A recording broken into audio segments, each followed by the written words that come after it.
Esta es la sesión de lavado matutino. Lavarse la cara y las manos en la mañana. Así como los gatitos, los niños deben aprender a lavarse la cara y las manos en la mañana.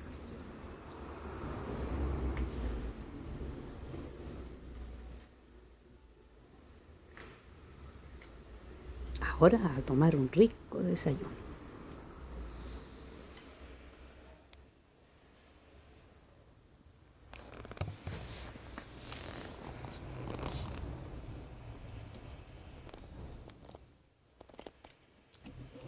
¿Alguna pulguita respingona?